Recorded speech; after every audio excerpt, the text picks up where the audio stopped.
क्या बचपने में हुई गलती आगे तक मतलब पूरी जिंदगी में आपको बहुत बुरी तरीके से सता सकती है। वैसे तो आपने सुना होगा कि हर स्कूल का कहीं ना कहीं कोई इतिहास रहता है, लेकिन सोम ने बताया कि जहां उड़ीसा में 2017 में उन्होंने एक स्कूल में एडमिशन लिया था, उस स्कूल के बारे में लोग बात करने से भी डरते हैं। 2011 में वहां पर एक ऐसा खतरनाक इंसिडेंट हुआ जिसने उस स्कूल की पूरी नींव हिला दी। सोम, जिनका जन्म उड़ीसा में हुआ और अपनी पूरी स्टडीज उन्होंने कहीं ना कहीं उड़ीसा के ही अलग अलग स्कूलों में बिताई। उन्होंने बताया कि एक्चुअली भाई 2017 में मैंने उड़ीसा के एक स्कूल में एडमिशन लिया। कहीं ना कहीं मेरे पापा का तबादला बहुत ज़्यादा होता था, गवर्नमेंट ऑफिसर थे, इसीलिए उस स्कूल में जब मैं गया तो स्कूल में जाने से पहले ही बहुत अजीब सी खबरें मिला करती थी। जैसे 2011 में इस स्कूल में बहुत ऐसे हादसे हुए थे जिसकी वजह से 2013-15 तक यहाँ पर बहुत कम बच्चे पढ़ने आते थे। जब सोम ने अपने सीनियर से पता करने की कोशिश की तो उनके सामने एक ऐसा राज निकल के आया जो दिल दहलाने के लिए बहुत था। मतलब कह सकते हैं कि इतना गहरा राज खुल के आया कि जब आप सुनेंगे तो स्कूल के बारे में सोचकर शायद आपकी एक सोच बदल जाएगी। सोम ने बताया कि अक्षय भाई मैं 2017 में स्कूल में आया, मैंने सीनियर से कांटेक्ट बनाए और पहले मैं उस स्कूल का इतिहास आपको बताना चाहूँगा। वो जो स्कूल है वो 2 फ्लोर का हुआ करता था। 2 फ्लोर ऊपर एक टंकी रखी होती थी जो कि सीमेंट की टंकी होती थी और ये पूरा स्कूल एक मिशनरी स्कूल है। एक टाइम पर ये एक हॉस्पिटल हुआ करता था, लेकिन हॉस्पिटल होते हुए भी यहाँ पर इतनी सारी वारदात हुई, इतने सारे पैरानॉर्मल एक्टिविटीज हुई, जहाँ पर हॉस्पिटल होते हुए भी इसे बंद करके एक स्कूल बनाया गया। इस स्कूल में हॉस्टल हुआ करता था तो सिर्फ लड़कों का। यहाँ पर सिस्टर्स, फादर और बहुत सारे ऐसे लोग रहा करते थे, माली, गार्ड, जो इस स्कूल की पूरी तरीके से रक्षा किया करते थे। लेकिन 2011 में इस स्कूल में एक लड़के ने एडमिशन लिया था जिसका नाम था नीरज। नीरज की मम्मी को ब्रेस्ट कैंसर था, जिसकी वजह से उसकी फैमिली कहीं ना कहीं धक्के खाती रहती थी हॉस्पिटल्स में। तो नीरज की एक छोटी बहन थी जिसको कहीं पर भेजना बहुत मुश्किल हुआ करता था। तो नीरज के मम्मी पापा ने एक डिसीजन लिया कि 2011 में वो नीरज को इस मिशनरी स्कूल में एडमिशन दिलाएंगे। उन्होंने यहाँ पर उसे हॉस्टल में डाल दिया। नीरज बहुत ही कम टाइम में बहुत सारे टीचर्स और वहाँ के वार्डन का और उस स्कूल के फादर, प्रिंसिपल, जितने भी लोग थे, सबका बहुत ज़्यादा फेवरेट हो गया था। सोम के अकॉर्डिंग नीरज पढ़ाई में बहुत ही ज़्यादा ज़बरदस्त था, जैसे कि सोम को उनके सीनियर ने बताया। धीरे धीरे वक्त गुजरा, जब नीरज वहाँ पर रह रहा था, गर्मियों का वक्त था, नीरज सबका बहुत ज़्यादा फेवरेट हो गया था और नीरज की परफॉर्मेंस बहुत अच्छी चल रही थी। नीरज ने उस स्कूल में एडमिशन 9th क्लास में लिया था, तो एक बहुत बड़ा चैलेंज था कि 9th क्लास में आपको एक नए स्कूल में सेटल्ड होना है, कुछ नए दोस्त बनाने हैं और उसके बाद 10th बोर्ड आने वाला है। तो पहला महीना गुजरा, दूसरा महीना गुजरा, तीसरा महीना गुजरा, चौथा महीना गुजरा। जब उसकी परफॉर्मेंस से सब बहुत खुश थे और हमेशा उसे कंसोल किया करते थे कि बेटा तेरी मम्मी को ब्रेस्ट कैंसर है, लेकिन तेरी मम्मी बहुत जल्द ठीक हो जाएंगी। बहुत लंबा अरसा हो गया था जब उसकी मम्मी, उसके पापा और छोटी बहन नीरज से मिलने आए थे। और सोम के अकॉर्डिंग नीरज जो था वो बहुत अकेला रहने लग गया था। उसकी दोस्ती बहुत कम लोगों से थी और जितने भी कम लोगों से होती थी ज़्यादातर छुट्टी पर आ करते थे। नीरज एक ही क्लास में अकेला बैठ के अपना वक्त गुजारा करता था, पूरी पढ़ाई करने की कोशिश किया करता था।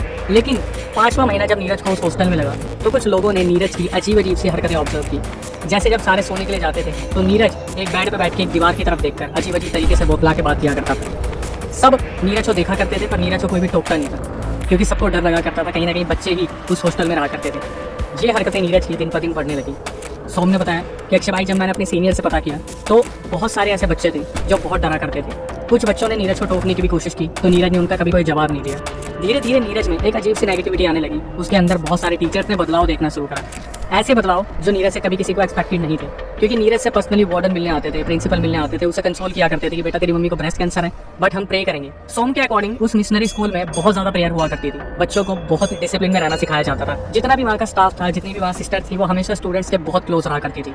नीरज को बार बार काउंसलिंग के लिए बुलाया गया, लेकिन कोई भी रीजन समझ नहीं आता था कि नीरज को हो क्या रहा है। एक रात जब नीरज उस हॉस्टल में था, सारे बच्चे रात को सोने की तैयारी कर रहे थे। कुछ रात के 2 या 2:30 बजे होंगे जब एक बच्चे की आंख खुलती है तो वो देखता है कि नीरज दीवार की तरफ देख के बात कर रहा है और वो जो बच्चा था बस नीरज को बोलता है कि नीरज नीरज सब ठीक है, तू सो क्यों नहीं रहा है। नीरज एक तरफ बस मुड़ के देखता है जहाँ पर उसकी पूरी आंखें लाल थी। उसने उस बच्चे को बोला कि सो जा वरना तुझे जान से मार दूंगा। उस बच्चे ने अगले दिन अपने जितने भी टीचर्स थे उन्हें बताया कि नीरज की आवाज़ तक बदली हुई थी और नीरज अपने आपे में नहीं रहता।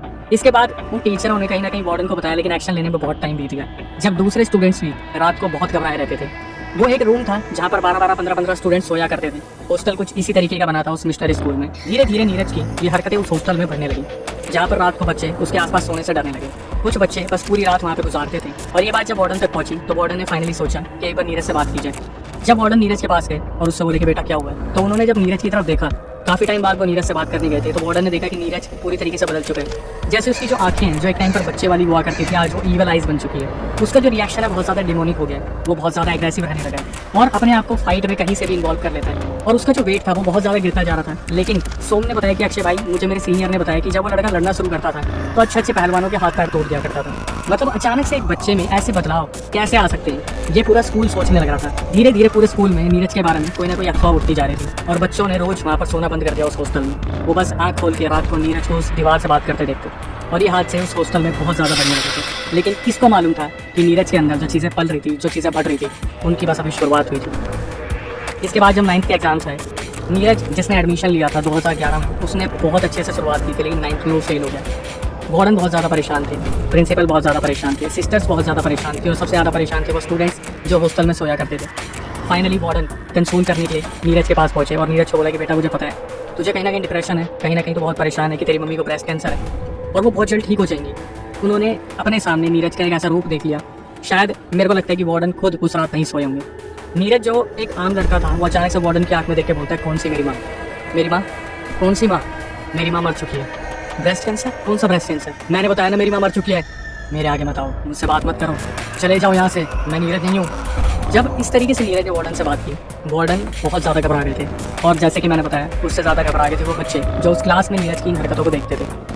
ये जो एक्टिविटीज़ थी ये धीरे धीरे बहुत ज़्यादा बढ़ने लगी। नीरज को कैसे न कैसे अलग अलग काउंसलर्स के पास भेजा जाता जो उसकी काउंसलिंग करते थे। जहाँ पर नीरज के ऊपर ये सारी चीज़ें चल रही थी, वहीं पर जो फादरी थे, जो प्रिंसिपल थी, जो सिस्टर्स थी, वो नीरज की फैमिली को तंग नहीं करना चाहते थे, क्योंकि ऑलरेडी उनकी मम्मी को ब्रेस्ट कैंसर था जिसका ऑलरेडी ट्रीटमेंट चल रहा था, जिसमें उनके पापा बहुत ज़्यादा सफर कर रहे थे। धीरे धीरे जो बच्चे हॉस्टल में नीरज के साथ रहा करते थे, उन्होंने अपने मम्मी पापा को कॉन्टैक्ट करना स्टार्ट किया कि मम्मी पापा हमें हॉस्टल से निकाल लो, यहाँ पर एक लड़का है जो बहुत ही ज़्यादा अजीब हरकत करता है, वो रात को दीवारों की तरफ देख के बात करता है और कुछ ना कुछ अजीब हरकतें करता है जिससे हमें डर लगता है। धीरे धीरे उस स्कूल में पेरेंट्स आना शुरू करते हैं और अपने बच्चों के लिए प्रिंसिपल से बात करना शुरू करते हैं, वार्डन से बात शुरू करते हैं। फादर जो वहाँ पर चर्च में रहा करते थे उस स्कूल में, उनसे बात करते हैं कि हमारे बच्चों को हम यहाँ से लेके जा रहे हैं, अदरवाइज आप इस लड़के का कोई ना कोई इलाज निकालो। जब वहाँ पर धीरे धीरे बल्क में पेरेंट्स आने लगे, तो उन्होंने अचानक से डिसीजन लिया कि नीरज को हम अचानक से निकाल नहीं सकते, तो नीरज को हम एक सेपरेट रूम में सुलाएंगे जहाँ पर एक सिक्योरिटी गार्ड उनके साथ सोएगा। और उस रूम के बाहर बहुत बड़ी जो है जालियां बांधी हुई थी, रेलिंग हुआ करती थी, मतलब जैसे आप पुराने गेट देखते हैं जो लोहे के पूरे गेट होते हैं, उस तरीके से रहा जाता था।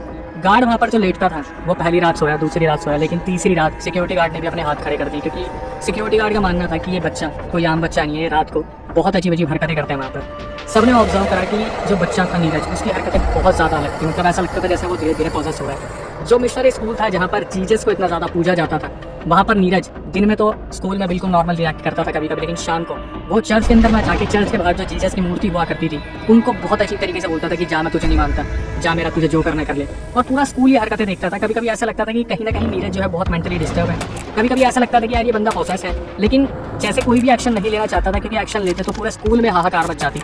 लेकिन वो वक्त भी बहुत करीब आने वाला था जब ये हाहाकार लोगों के कानों तक गूंजने वाले थे। इसी दौरान जब ये सब कुछ चल रहा था, जहाँ पर नीरज सोया करता था अकेला उस सिक्योरिटी गार्ड के साथ, एक रात क्या हुआ कि जब वो सिक्योरिटी गार्ड सो रहा था तब नीरज बेकाबू से हो गए उस रूम में और बेकाबू होकर बुरी तरीके से चिल्लाने लगे। उसने उस रेलिंग को खींचना शुरू करा। जब सिक्योरिटी गार्ड नीरज को इस स्थिति में रोकने आया तो उस नीरज ने अपना हाथ घुमाया और सिक्योरिटी गार्ड को इतनी जोर का मारा कि सिक्योरिटी गार्ड सीधा सामने वाली दीवार से जाकर टकराया। नीरज ने अपना पूरा जोर लगा के रेलिंग पर जो ताला लगा था उसे बहुत आसानी से तोड़ दिया और वो सीधा भागा उस विंग की तरफ जहाँ पर वो 2 मंजिल हुआ करती थी और ऊपर थी टंकी। सिक्योरिटी गार्ड ने अपने बयान में बताया कि वो इतनी जोर से भागा, वो सिर्फ 2 पैरों पे नहीं 4 पैरों पे भागना शुरू हो गया। जैसे उसने अपने 2 हाथ रख लिए, 2 पैर रख लिए और वो सीधा उस 2 विंग वाले स्कूल की तरफ भागना शुरू हुआ, जबकि जो हॉस्टल था वो काफी दूर था। नीरज ने कुछ सेकंड ही लगाए जिस तरीके से वो भागा। सिक्योरिटी गार्ड ने अपनी आंखों से देखा कि वो इतनी जोर से ग्राउंड में भागा, वो सीधा भागता सेकंड विंग से ऊपर जालियां कूदते वो सीधा टंकी के पास गया और टंकी के पास जाके अपने नाखून रगड़ने शुरू करे। जैसे उस टंकी के अंदर कोई तो एक ऐसी चीज़ है जो नीरज को चाहिए थी। वो जो टंकी थी जो सीमेंट की बनी थी, वहाँ पर नीरज ने अपने नाखूनों से बहुत सारी आकृति, मतलब बहुत सारे ऐसे निशान और डिज़ाइन बना दिए थे जो हर किसी की समझ से परे थे। बड़ी मुश्किल से नीरज को नीचे उतारा गया। नीरज किसी की भी काबू में नहीं आ रहा था। वहाँ जितना भी स्टाफ था, माली और जितने भी टीचर स्टाफ हुआ करता था, सब आए नीरज को उतारने, लेकिन नीरज ने सबको एक एक करके फेंक के मारा। फाइनली जब फादरी को बुलाया गया तो फादरी ने होली वाटर से कहीं ना कहीं नीरज पे काबू पाया। जब नीरज को नीचे उतारा गया तो देखा नीरज ने बहुत अपने आप को नुकसान दे लिया। उस कमरे में नीरज को वापस लेटाया गया और वेट करा गया कि सुबह कैसे न कैसे नीरज नॉर्मल हो जाएगा। लेकिन यहाँ से जो चीज़ें थी वो उस लेवल पे जाने वाली थी जो आपके और मेरे दोनों के समझ के परे। अगले दिन नीरज जब सुबह उठा, नीरज को कुछ भी पिछली रात का याद नहीं था। नीरज ने अपना उसी तरीके से स्कूल का दिन बिताया और रात को वो उसी कमरे में सोने गए जहाँ पर वो अकेले थे। सिक्योरिटी गार्ड उस दिन छुट्टी पे था, वो कहीं ना कहीं किसी की शादी अटेंड करने गया था। अब इसको आप ये मान लीजिए कि ये कोई बहाना था या फिर सही में सिक्योरिटी गार्ड कोई शादी अटेंड करने गया था। बट उस रात नीरज अकेला था और उस पर नज़र रखने वाला कोई भी नहीं था। बाहर से रेलिंग को बंद करा गया था और उस रात नीरज कब खड़ा हुआ और कब रेलिंग तोड़ी और कब पूरे स्कूल में उसने हंगामा करना शुरू करा, कितने गमले तोड़ दिए और कहाँ पे कितना नुकसान करा, किसी को अंदाजा नहीं था। जब सब सो रहे थे नीरज ने सारा ग्राउंड बर्बाद कर दिया। जो सिक्योरिटी गार्ड मेन गेट पे बैठा हुआ था, उसने जब नजर आई वो अपने जानवरों के साथ, कुछ कुत्तों के साथ वहाँ पर खेल रहा था, कुछ उन्हें खाना दे रहा था। उसकी जब नजर पड़ी कि नीरज ऐसी हरकतें कर रहे हैं, नीरज पूरे ग्राउंड को तबाह कर रहा है, तभी उसने अपने फ़ोन से इंटरकॉम घुमाया और जो वहाँ पर टीचर थे, जो प्रिंसिपल थे, जो फादर थे, उन्हें जगाया और बोला कि फटाफट आओ। वो लड़का फिर दोबारा बेकाबू हो गया। जब वहाँ पे सब भागे आए और उन्होंने नीरज पे काबू करने की कोशिश की तो नीरज ने वहाँ पर एक ऐसी हरकत कर दी जिसको देखने के बाद सब समझ गए थे कि अब ये जो केस है ये कोई मामूली केस नहीं रहा है, सबके सर के ऊपर से जा चुका है। वहाँ पर जो सिक्योरिटी गार्ड मेन गेट पे बैठा हुआ था, एक्चुअली में वो बहुत ज़्यादा खुश था, जानवरों को खाना खिला रहा था, क्योंकि उसके लड़के की एक बेटी हुई थी। और जो नीरज था वो इस बात से बिल्कुल बेखौफ था। जब सिक्योरिटी गार्ड ने नीरज को पकड़ने की कोशिश करी तो नीरज ने उसको देख के बोला कि तू बहुत खुश है ना, तेरे बेटे की बेटी हुई है, तू चाहता है कि अभी अभी खबर आ जाएगी वो नहीं रही, मुझे छोड़ दे और यहाँ से चला जाए। वो जो सिक्योरिटी गार्ड था वो बहुत ज़्यादा डरा, बहुत ज़्यादा हैरान हुआ और उसके दिमाग में बस ये चल रहा था कि इस लड़के को कैसे पता कि मैं किस बात पे खुश हो रहा हूँ। उस सिक्योरिटी गार्ड ने नीरज को वहीं की वहीं छोड़ दिया। और ये सिर्फ उस सिक्योरिटी गार्ड के साथ नहीं हुआ था, नीरज ने बहुत सारे लोगों को ऐसी पर्सनल बातें बोली जिसकी वजह से सब नीरज से दूर हो गए। अगर वहाँ पे कोई खड़े थे वो थे सिर्फ वो फादरी जिनको अपने भगवान पर पूरा भरोसा था। उन्होंने फिर दोबारा होली वाटर से कहीं ना कहीं नीरज पे काबू पाने की कोशिश की, लेकिन नीरज आज भी कहीं ना कहीं बहुत ज़्यादा वहाँ पर हंगामा मचाने वाला था। नीरज बार बार सबसे छूट कर सेकंड विंग से ऊपर चढ़ के उस टंकी के पास जाता है और कहीं ना कहीं उसको कूदने की कोशिश करता है। पूरे स्टाफ ने अपना हंगा लगा दिया, पूरे स्टाफ ने बड़ी मुश्किल से उसे पकड़ा, जहाँ पर बहुत सारे ऐसे लोग थे जो आंखों पर पट्टी बांध के वहाँ काम कर रहे थे, जैसे उन्हें लग रहा था कि ये कोई अर्बन लेजेंड है जो आंखें पढ़कर सब कुछ बता रहा है। नीरज को कहीं ना कहीं काबू करा गया और उसी कमरे में सुलाया गया। अब जब वहाँ पर पंचायत बैठी, जहाँ पर फादरी टीचर सारे बैठे, तो उन्होंने एक डिसीजन लिया कि अब नीरज के पेरेंट्स से कुछ भी छुपाया नहीं जाएगा। हमारे हाथ से सारी बातें ऊपर हो गई तो नीरज को कहीं ना कहीं उसके पेरेंट्स के पास भेजा जाएगा। लेकिन ये जो डिसीजन था सुनने में जितना अच्छा लग रहा है वो उतना ही स्कूल को भारी पड़ने वाला था। अब स्कूल में ये होते हाथ से धीरे धीरे स्थानीय लोगों तक पहुंचने लगे, क्योंकि धीरे धीरे जो स्थानीय लोग थे वो प्रिंसिपल और पादरी से मिलने आते हैं और अपने अपने सजेशन देते हैं कि इस लड़के के लिए हम ये कर सकते हैं, वो कर सकते हैं, हम ये वाली पूजा कर सकते हैं, अगर इस बच्चे की मम्मी की तबीयत खराब है तो हम रिस्पॉन्सिबिलिटी लेके इस बच्चे को ऐसे कर सकते हैं, वैसे कर सकते हैं। तभी वहाँ पर एक औरत आती है और बताती है कि स्कूल के बाहर जो कटहल का पेड़ है, आज से 3 दिन पहले जब वो उस पेड़ के सामने से जा रही थी, उन्होंने नीरज को उस कटहल के पेड़ पर बैठे देखा था और नीरज वहाँ पर बैठ के कुछ खा रहे थे। पहले उन्हें लगा कि नीरज कोई फ्रूट खा रहा है, लेकिन उसके बाद जब देखा तो वहाँ पर एक कुत्ते का पिल्ला था जिससे गर्दन नीरज पूरी तरीके से खा चुके थे। उस औरत को इतना ज़्यादा सदमा लगा कि वो 3 दिन से सो ही नहीं पा रही थी और वो वेट कर रही थी कब उसकी हालत सुधरेगी और वो कब जाके फादर या प्रिंसिपल को बताएंगे। ये स्टेटमेंट सुनने के बाद वहाँ पर जितना भी स्टाफ था उनकी रूह कांप गई थी ये चीज़ें सुनने के बाद कि नीरज एक आम बच्चा जो यहाँ पर सिर्फ अपनी 9वीं कंप्लीट करने आया था, वो 9वीं में तो फेल हो ही गया था, ऊपर से वो इतनी बुरी तरीके से पोसेस हो गया था। लेकिन मेन मुद्दा आता है कि ये सब कुछ हुआ क्यों था। तो फाइनली उड़ीसा के बहुत से तांत्रिक को बुलाया जाता है जो वहाँ पर बताते हैं कि एक्चुअली में नीरज से कुछ गलतियाँ हुई थी जिसकी वजह से नीरज इतनी बुरी तरीके से प्रोसेस हो गया था। उन तांत्रिक ने बताया कि एक्चुअली में उड़ीसा में एक अर्बन लेजेंड है जहाँ पर कुछ औरतें सफ़ेद कपड़े पहनकर उल्टी चलती हैं और वो पोटी खाती हैं, मतलब अपने हाथों के बल चलती हैं। अब इन अर्बन लेजेंड्स के बारे में शायद उड़ीसा के लोगों ने सुना, वो जो औरतें पोटी खाती हैं वो कहीं ना कहीं डायन कहलाती हैं या फिर कोई अर्बन लेजेंड में उनका नाम दिया जाता है, जो जिस जगह पर अपने पीछे वाले हिस्से को ज़मीन पर रगड़ दे वहीं पर ही चींटियों का घोंसला बन जाता है। सबसे पहले एक औरत थी जिसके हस्बैंड की बहुत टाइम पहले 15 साल पहले डेथ हुई थी और वो औरत इतना ज़्यादा सदमे में थी कि वो एक डायन कहलाती थी और वो ऐसी काली विद्या उस गाँव में किया करती थी। तो उस औरत ने क्या किया था, वो जो डायन विद्या यूज़ की थी, जो अर्बन लेजेंड में आपको बता रहा हूँ, उस औरत ने अपने पीछे वाला हिस्सा घिस के वहाँ पर चींटियों का एक पूरा का पूरा एक द्वार बनाया था जहाँ पर बहुत सारी चींटियाँ रहा करती थी। नीरज अपने स्कूल से खेलने निकले थे साइकिल पे और उन्होंने गलती से उस पूरे चींटियों के छेद को जो वहाँ पर होल था उसे रौंद दिया था। जब वहाँ से वो निकले तो इतनी सारी चींटियाँ वहाँ से निकली, कहीं ना कहीं वो जो काली विद्या थी नीरज से वो डिस्टर्ब हो गई थी। इसके बाद जो सबसे बड़ी बात खुली, जो तांत्रिक ने बताई कि नीरज को अंडों से बहुत ज़्यादा नफरत थी।